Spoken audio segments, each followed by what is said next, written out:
Welcome to another In Wheel Time podcast.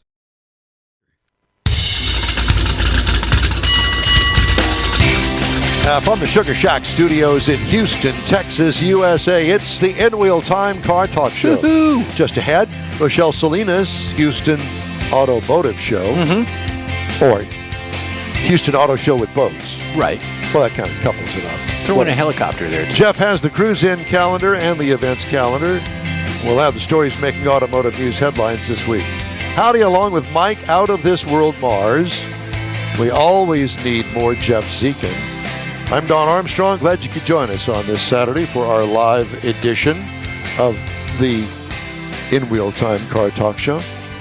Glad you could join us. And somebody that we're always glad to join us, that would be RoShelle Salinas. Hey! Good morning. Good morning, fellas. How are ya? Well, we're doing Good. well. And how are you? I'm fantastic. I don't know when the last time we talked. I think it was a couple of years ago, wasn't it? Seems like it. Not quite that Feels long. like it. I know it does feel. Feels like it, but I think it was about 8 months ago back at the auto show. There you go. Yes, it was. So, how are things? Things are good. It was a very busy summer, and we've got a lot of progress happening, I say, in the auto show world across the country. Lots of new things coming about, and kind of a revival of auto shows, if I could. And so we're really starting to kick off Houston planning right now this month. So it's a good time to be in my business. So, what is the latest skinny on the car shows? I know that Detroit was put on hold last year or this year. I don't even know what's going on with Detroit. Yeah, they're moving back to January. So they will have a January show. Yes, they're moving back to January, and everyone else pretty much is as they are, and moving slightly based on the calendar year and convention center availabilities. But everyone's pretty much coming back on board, and the manufacturers are working to come back as well in many ways. We had a big meeting this summer with about 45 different auto shows, and we're making a group of us are coming together to make some changes that have been requested for many years by the OEMs so that they can come back and participate. Anything that you can share on that? Well, a lot of it is on the event logistical side. So it's very much streamlining some of our planning, long-term looking at spreading the calendar out and making it regionalized so that the OEMs don't have to transport, from Houston to Chicago, back to Dallas, back to over here and up there and all around, so that we can really kind of coordinate our calendars better. It will take a few years to do that because of convention center and the dates that we're stuck to in contracts and everything. But that's one thing. Also, on the back end, streamlining how we're doing data collection and monitoring of information that's given out to the OEMs after the show. So making sure that it's consistent and legible across all of our shows, so that we're really looking at apples to apples in that sense. So it's a lot of, back end marketing aspects. But when they have that, then they can justify better to participate in the auto shows, because definitely the auto show managers at the OEMs know that the auto shows are a lucrative place to be marketing, but they have to justify it clearly, transparently, and correctly, and we want to help them do that better. So that's kind of our plan with a big group of shows, and we'll continue to move forward on it, and hopefully we can continue to gain more OEMs back at the auto shows as well as dealer groups. And have you presented the mutual findings from this group and what you guys are going to do behind the scenes to the manufacturers, so we can get things back that, like the big RAM display and the interactive and with Jeep and that sort of stuff? Ride and drives? Yeah, all of that is currently in motion. So we actually just had a meeting presenting to the OEMs, including Stellantis and Ford and Hyundai and Mazda and many others who are on the VW, Nissan, were all on the call with us earlier this week. And we presented a 10-show study that we had done last year. Unfortunately, Houston wasn't included in that, but many other of our partners were, and showing them, how important the auto show is and how their demographics are really at these events. And I think that's kind of the first step to get this ball rolling and showing them like we're all in to help them come back and make it a great event. Go ahead, I'm sorry. That Stellantis is definitely considering returning. I don't know about kind of the big ride and drives yet, but there's definitely an uptick in EV ride and drive requests. So we're already getting a lot of those in. So I think it's going to come together to be a good year. When is the Houston Automotive Show this year? So this year we're January 29th through February 2nd. Right. This is the latest in my schedule of 15 years doing this show that we've ever had going in February. So I think that'll help us as well. Yeah. Now, are you going to have to compete with, monster truck shows and rodeo and stuff like that? I don't think so. I think we're falling just accurately, and we won't compete with the Texans this year either, even if they do well and make it to the playoffs. So I think we're in a good place this year for the calendar. Because I know we're bringing back. Go ahead. Go ahead.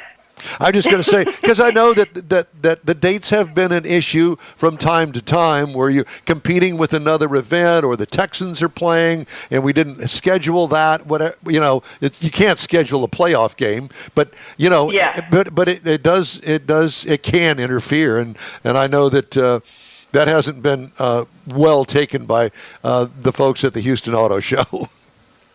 Yeah, I mean, that just makes more for a parking inconvenience when the Monster Jam is there, but sometimes we can pull traffic from each other to attend both events. So that's not as huge of a problem the NFL playoffs would be, but we're definitely protected this year. We're in the bye week of the playoffs this year, so it should be really good. And we're also working with our presenting sponsor, Evolve Houston, to possibly bring in some of their new EV shuttles that they have around town to truck people in from the parking lots and save you some of that walk time if we do have full parking lots this year. I was just going to say that would be nice, yeah. Because matter of fact, went to a car show last week out there at NRG, and I had to park in lot 15, which is about a mile away. Oh, wow. And I had to hoof it all the way back over to NRG. So you can imagine that was quite a walk.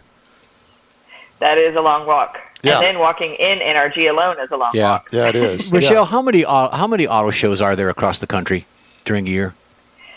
In your capacity? I think there's about 48 total. Holy cow! 40s.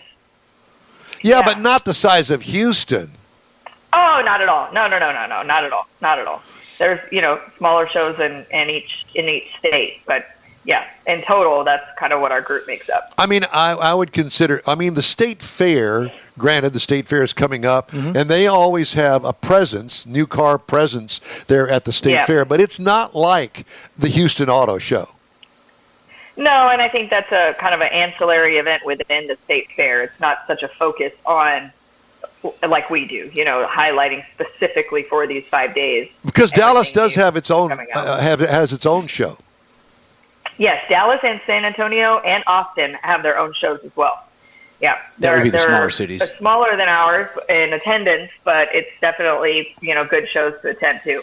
Yeah. So how do we rank near the top of attendance with these, or the best show? I mean, are we up in the top 5 of all the shows across the country?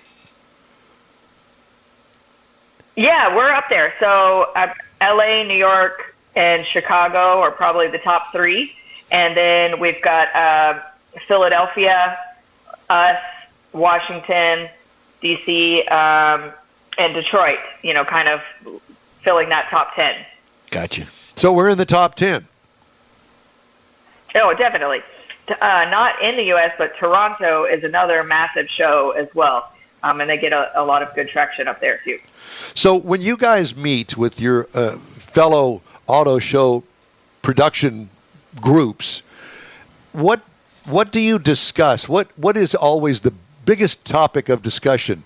The amount of cars that the manufacturers are bringing to the show, or how they're cutting back, or what's changing within each of the shows across the United States on a general basis that you guys share with each other? Yeah, those are definitely things we're talking about.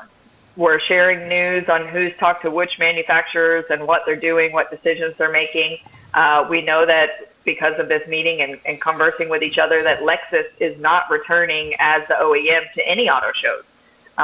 And so we share that kind of information. We also share good vendors that we've worked with, and ticketing companies, social media companies, etc. And then we just share some great marketing ideas and looking at how we can better promote and better present ourselves, and talk about what the customers are asking for, and saying, okay, well, we decided to put in all the different innovative things that shows are doing around the country, upping their test drive experiences, adding a food truck park or a putt-putt golf game inside their show to increase dwell time at the event. So different things. We just share all kinds of ideas across each other and best practices to see what's working and what's not. See, just like regular car show reviewers, I mean, you steal ideas from other people, just like we used to do in radio. Yep. Yeah, I mean, exactly what we do. Yeah, some radio station comes up with a brilliant promotion. Hey, everybody jumps on board and steals it. I mean, why not? Yep. Because if it works for them, chances are. Well, we know that we're not competing in that sense for our ticket buyers, right? Our customers that are coming are all local to our cities where we're hosting these events. So if we're doing some sort of promotion and it works well, it's not competing with each other. It's making the best of the situation. I find it interesting what you say about Lexus. One of the premier brands that has more makes and models of cars that you could shake a stick at. I mean, if you go to any website and look at all of the cars that Lexus has, I mean, it's got to be 50 different models. And them not to show up, it puzzles me. I don't understand. Mm-hmm. So I guess the question that I have for you, RoShelle, is the fact that who is it within the manufacturer, let's just use Lexus as an example, who is it that makes the decision not to appear at a car show? I mean, it's sales. I wish I knew. Well, because we would try to get their ear. But, I think it comes down from the executive level and looking at budgets, and they have decisions to make. And I know it's hard ones. And then this is something that they push down, unfortunately, to the dealers. So it affects them. And then hopefully the dealers will come together and put the display, which we know is not the same caliber as the OEM. You got transportation. You got to pay the people there. You got to move them around. You got hotels, all that. Yeah, I ROI. I understand all that, but when you come to major cities like the Houston Auto Show in particular, we're talking about thousands upon thousands of people that are exposed to the brand that typically would not walk into a Lexus store thinking they can't afford it or whatever the case may be. And when in essence, they can afford it, because I know that Lexus does have brands in the $30,000 category that today is a bargain. Yeah. And that's what we want to show these OEMs, and that's why this group of auto shows is coming together to say, look, the demographic is here. We've surveyed our people. This is our ticket buyers. We can now share this information and say your demographic is here. We also, in that 10-show study, saw the discrimination of if you weren't at the show, then you weren't no longer a choice of the car buyer that came to the show. And it was a pretty high percentage to say, someone that came and their brand wasn't at the show, then they checked them off of their decision list and comparison list, and they weren't going to go look at that vehicle any longer. And that's not surprising, but it is surprising because, you just assume things that, okay, well, Lexus doesn't have that particular model car here. I'm still interested in Lexus, but if Lexus doesn't even show up, it's like, are they out of business? Yeah. I mean, we're car people, and we kind of get it, but most people aren't. They look at a car as a means of transportation and aren't into it as far as, car shows or anything like that. They go to the Houston Auto Show to actually look about cars and what the competition is like in the particular price point or the style of vehicle, that sort of thing. And they feel snubbed when they're not there. Yeah, it's like, well, why aren't they there? Well, I also look at it as a lot of people that are going are really, like you said, they're not car enthusiasts. They need a means of transportation. So I would make the analogy, it's like you're going to a restaurant. Let's say you're going to a sushi restaurant, and you go and you look at the menu and you pick out whatever's on the menu. You don't ask for a hamburger. It's not there. So you're going to pick something off the menu. And if your menu item is not at the auto show, then your vehicle's not being selected. They want to make a good decision that's educated right there at the event, be able to go and make it quick and efficient, purchase that vehicle at the dealership later, not have to go to 3 more dealerships because the brand wasn't there. Well, that's one thing I don't understand about how the OEM looks at it, because typically, in my mind, that's what they expect. They expect somebody to come onto the car lot, to look around, pick one out and buy it. That's what they want. They don't want you to come back 2 or 3 times. They want you to buy it right then and make the decision based on the menu or the inventory they have. So to me, I would think they'd be jumping at the car shows for that reason. Let me change direction here, change gears, so to speak, if you will, before we run out of time. I wanted to ask you, how is the Houston auto dealers themselves? How are they doing? We've had a downturn in the economy. Price of cars are through the roof these days, so to speak. I would imagine that sales are kind of hurting. Yeah, Q2 sales were slightly down over Q1 this year. We're still pacing pretty closely to last year's sales. I've been with a lot of dealers this week, and everyone is saying we've got good inventory back, and that's a good thing. Some of them are seeing incentives return especially on EVs, because the OEMs are really pushing the EV market right now. So I think it's steady sales. We're steady, we're stable, things are going well. The dealers aren't complaining at all. Definitely selling cars is needed for sure. So do they drive, kind of, in a way, the actual show itself? As far as inventory is concerned in the show? Sometimes, depending on the brand. Yes, sometimes. Yeah. Okay. I would imagine that there are some brands that say, no, we're bringing what we're bringing. It's our show, too. Yeah. They definitely look at what's selling here, what's popular, what's available here. Sometimes a model is not available in Texas that might be available in California. So they're going to bring what's available. So when do tickets go on sale? When do we learn more? Yeah, tickets will go on sale Friday after Thanksgiving. On our website, HoustonAutoShow.com or HoustonBoatShow.com, and look out for some early bird ticket specials. We're definitely going to be offering some ticket discounts when tickets go right on sale. And the VIP party, first look party hosted by Modern Luxury, will be returning. So that'll be on Tuesday, January 28th. A good $75 value event to come for a VIP experience to the show. And the boat show is going to be bringing some great things as well, and we're collaborating on a pretty cool scavenger hunt experience where you can win some great prizes. So there will be a lot of news coming, I would say, back in November when tickets go on sale and things are more firmed up. Very nice. Well, unfortunately, I missed last year's press event, and because I had to fly late. It was 2 years ago. I wasn't there last year either for the same reason. And it was very disappointing. And I know that you were disappointed that you didn't see me. Of course. I was also disappointed. We had some pretty bad weather that week of the auto show this year. So I'm hoping for some good weather this year, too. Yes, absolutely. Well, it's always a pleasure to talk to you, and we're hoping that once the tickets go on sale, maybe in November, December, first part of December, that we will have you back on again. Yeah, we'll set something up. Absolutely, and I'll have a full list of who we're going to have at the show then, too. Okay, movie stars and in-wheel time and big bands and in-wheel time. We love you, RoShelle Salinas. Absolutely. Thank you very much. Thank you. Take care of yourself. It's great talking to you. You do. Bye-bye. Hey, the In-Wheel Time Car Talk Show is available 24/7 through the iHeartRadio app. Just look for In-Wheel Time Car Talk. Grab a podcast anytime from your favorite podcast provider. We also video stream our live 2-hour weekly show on Facebook, YouTube, and InWheelTime.com. The In-Wheel Time Car Talk Show continues after this break. Well, I said that. this break. The original group of Lupe Tortilla restaurants will have you telling your family and friends just what the original recipe means when it comes to the best fajitas in Southeast Texas.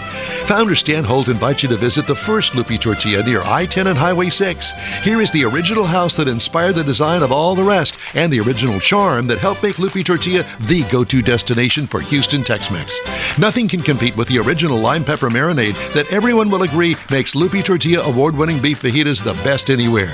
Lupe Tortilla Katy is another location that gives you the same quality and service Houstonians have come to expect at Lupe's. It's located on 99 the Grand Parkway at Kingsland Boulevard in Katy. Find yourself in Aggieland? Head to the Lupe Tortilla in College Station. Located just around the corner from Kyle Field, it's a great place to enjoy those famous frozen margaritas before or after the game. Going to Louisiana? The Lupe Tortilla in Beaumont is on I-10, so you can't miss it. The original group of Lupe Tortilla restaurants has the best Tex-Mex anywhere, and you're invited anytime. Your car is a direct reflection of you, so don't be satisfied with color fade or a dingy, dull appearance. Get rid of those terrible automated car wash scratches. Gulf Coast Auto Shield is your Save the Paint company. John Gray and his team of detailing experts can help your cars finish without a full repaint. Searching for the real experts in window tint or windshield protection? Gulf Coast Auto Shield. Dash cams, radar detectors, Gulf Coast Auto Shield. Got a new car? Get that thing protected as soon as you take delivery. If you don't know which of the multitude of protection products to go with, John Gray will give you an honest opinion and won't sell you something you don't need or can't afford. John will help you understand the many options and pricing right on the spot. He's your guy to have your ride looking its best and protected too. See the state-of-the-art shop yourself. Free tours anytime. Gulf Coast Auto Shield is easy to get to, located just south of the Southwest Freeway on the Sam Houston Parkway. Gulf Coast Auto Shield, full-service luxury car care today, and online at gcautoshield.com. Buy some today. There you go. All right, welcome back to the In-Wheel Time Car Talk Show. Time now for Jeff's Cruise-In and Events Calendars. Yeah, well, it's a typical Saturday. We're on at 10 It's to hot, noon. man. Yeah, and everything goes on from 8 o'clock to noon or 7 o'clock to 11, whatever the case. So a lot of the shows are actually going on right now. So it's really difficult for us to announce them and have folks get up, get their coffee, and go. But the typical ones today are the Conroe Cruisers, the weekly meetup in Montgomery County, Redemption Square. Many things are going on. And then, of course, tomorrow, Sunday, the same thing. You've got a lot of folks going out and doing their church events, and then they go out to a car show or a cruise-in. So you got the meetup in Willis, Texas tomorrow. That's a weekly thing. What are you talking about, Willis? I know. I just did. So if you've got a car event, you've got a cruise-in, let me know. Jeff at inwheeltime.com. I'll put it all together and we'll talk about it. We might even have a discussion on the panel. So that's what's going on. So far as events, same thing. We've got Woody's 6th Annual Waterfront Rod and Custom Car Show. Mike, you're going to be there. So are you. Yep. I'm going to have the salad. So it's free to the public. Sponsors include Corvette World, Lawson's Auto Works, Mo Muscle Cars, Mo Gateway Classic Cars, Frank's Car Barn, and of course, In Wheel Time will be there. We'll be signing autographs and all that good stuff. So it's the 6th annual. They've got different classes, and the regular classes from 1920 to 2004, awards for Best Show, Best Interior, Best 2004, Engine. I could bring the Corvette. Yeah, you can. I thought about that when I was putting this down. Best Engine, Best Paint, Best Truck, Best Rat Rod, Best Import, 40 awards in total. And, of course, at the event, it's cash only. So I think there's no credit cards or, things of that nature. So, but you can buy Bloody Marys with a credit card. You can buy Bloody Marys with the credit card. Yes, you can, and I'll take two. Is there going to be a limit on the amount of Bloody Marys we have? I think after last year he's going to put a limit on it, but he didn't say. Y'all had Bloody Marys? I was drinking iced tea. You're a liar. You're a liar. That's it, period. So send it to me if you've got an event or a cruise, Jeff at inwheeltime.com, and I'll pick it up and we'll discuss it. All right, we shall. There you go. Some of the stories making news headlines in the first half of 2024. U.S. Nissan dealership profitability plunged to the lowest level in nearly 15 years as the Japanese brand hemorrhages market share. Ooh. About 38% of Nissans, 1,071 dealerships across the country are losing money, according to a retailer with knowledge of the matter. He told Automotive News, from which we get this story. Dealers are struggling more than they have in a long time, he said. echoing several others that they interviewed. We need volume, and we need volume fast. According to Nissan, financial data obtained by Automotive News, the dealership network's return on sales, a key measure of profitability, slumped to 1% What? in the first half of the year from 3.2% a year earlier. Give you an idea. Return on sales. 2021, 4.6%. 2022, 5.6%. 2023, 3.2%. So far, 2024, 1%. The average net profit for a dealership in the first half cratered 70% to $262,000. The red ink has led to attrition, with Nissan losing 8 franchised stores so far this year. The pace and extent that store profitability has fallen is alarming, another dealer said. 5 dealers interviewed for the story asked not to be identified for fear of retaliation. Ooh. So Are they saying then that they don't have the inventory? they got the inventory, they just ain't selling them. You know, It's not the right inventory. I will say not this. be. No. I will say this. That have you seen any Nissan advertising lately? Oh, yeah. Okay. All the time. And what do you remember about it? Well, they're Nissan Rogues. There's a guy driving down the road in a test drive. He buys the car as they're driving down the road. Okay, I can't live tell you without any it. of those. The only thing that I can remember is the Nissan logo at the end of the The commercial. red square Nissan logo. Right. No, there's always some kind of story going on. You've got Yeah, one but where the no, no. bride leaves the church and I'm she's with running you. down the road. And if I really think about it, oh yeah, okay. But to the point of Nissan advertising, what comes to your mind? That red logo. None of their cars, none of their trucks. None of the spots. None None of of the the spots. commercials. That's the first thing that I would look at if I were them. And the second thing is that I would do something different to draw attention to Nissan and the local Nissan dealer. But that's not happening. No. It's not happening. It's not driving people that are in the market for a car to the Nissan dealership. Well, there's a big Nissan dealership on the freeway out here, not far from here.